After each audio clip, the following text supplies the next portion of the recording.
Hey, Danny, as you know all too well, Thanksgiving is a day to remember all of our blessings and to be inspired by the strength of others. 11 months ago, Bengals wide receiver Chris Henry died tragically in an accident. The event devastated those who knew him. Now, prior to Chris's passing, his mother, Carolyn Henry Glaspie, made a courageous decision that changed the lives of 4 families forever. It's a story that is uniquely hers to tell. My name is Carolyn Henry Glaspie. Chris Henry was my son. His passing dramatically changed my life, but that chapter of my story is for a different day. This is Brian. This Thanksgiving, I want you to hear about the lives Chris also changed and how one day you too may be part of this journey. I couldn't make plans for the future because I was too busy fighting for today. This is my kidney buddy. Yeah. Death. If I didn't get a transplant, that was the alternative. One point they gave me 6 months to live. Being on dialysis for 10 years at a young age, I watched a lot of people give up on life. And to get a transplant, it was just like God gave me a second chance at life. I think about Chris Henry every day. And I think about his family. He was a blessing to me. He was my first, so we had the opportunity to do a lot of things as a mom and a son.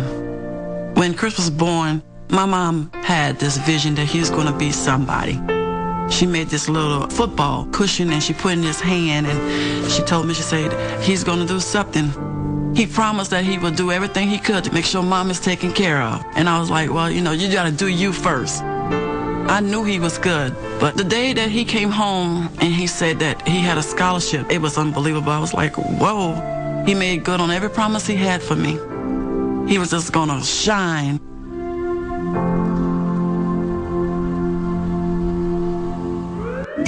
On December the 16th, 2009, my world would change forever. It is just confirmed that Cincinnati Bengals wide receiver Chris Henry has been injured in an automobile accident.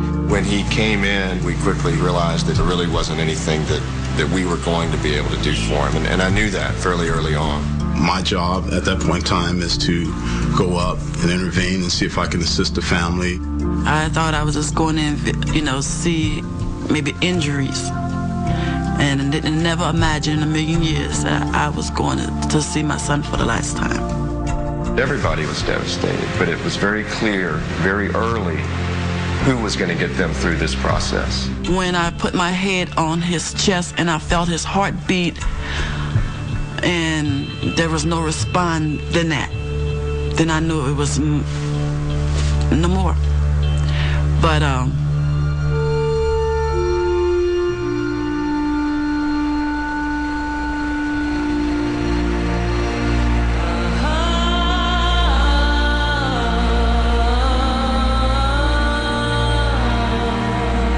He ended up being declared about 6:39 in the morning.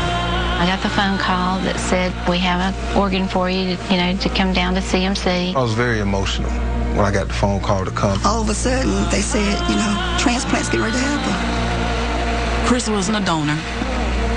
That was a decision that I had to make as a mother.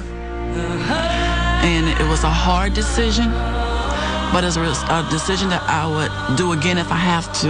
It's families making the best out of a bad situation when that death occurs that really helps, our patients and the people that are waiting on the transplant list.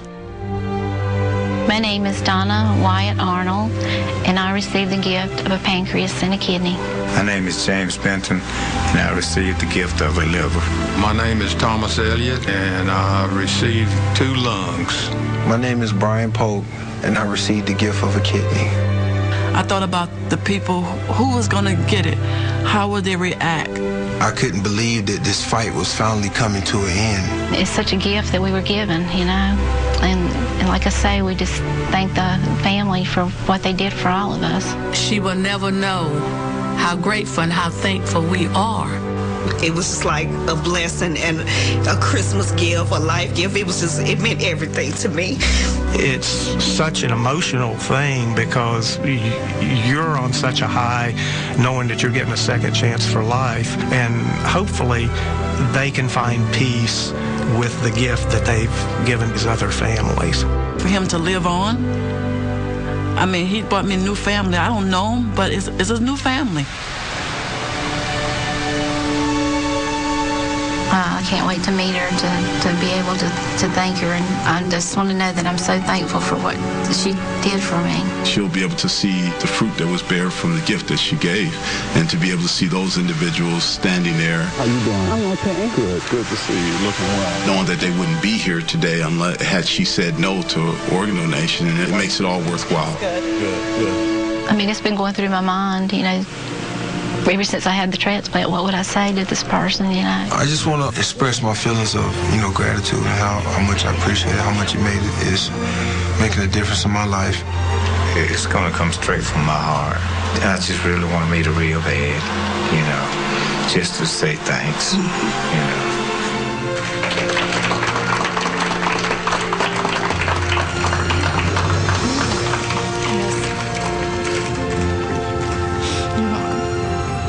Life is not about the breaths you take,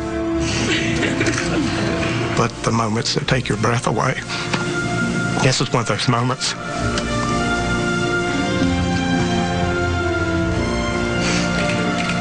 I think about Chris every day. I look at the world different now. It's like having a new pair of eyes. I see opportunity, I see life. So my time here now is more of it's a gift. Believe it or not, this is my first tear. I think this is my closure. Just knowing that I shared a part of my son's life with someone that can keep going on. I mean, you can imagine that gift. This is Chris.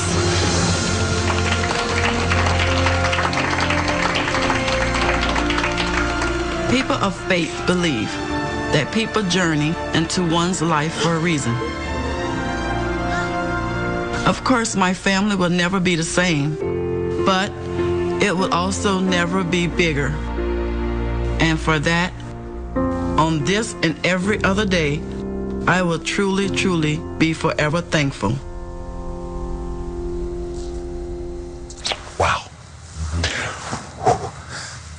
You okay, JB? I'll take it from here. We want to say thank you to Carolyn Gillespie for sharing her heartfelt story this Thanksgiving, as well as the individuals at the Carolinas Medical Center and the great people at the Life Share of the Carolinas for all the work that they do every single day. And as a reminder that you too can give the gift of life. Please join the 90 million Americans who have signed up to be an organ and tissue donor at donatelife.net. And certainly I am one of those. As you can see, my New York State license plate right here. And I just want to say to Caroline, as a father of a cystic fibrosis patient who may someday have to go through a lung transplant, that you have touched millions today with your story. And thank you so very much for being a hero today this Thanksgiving.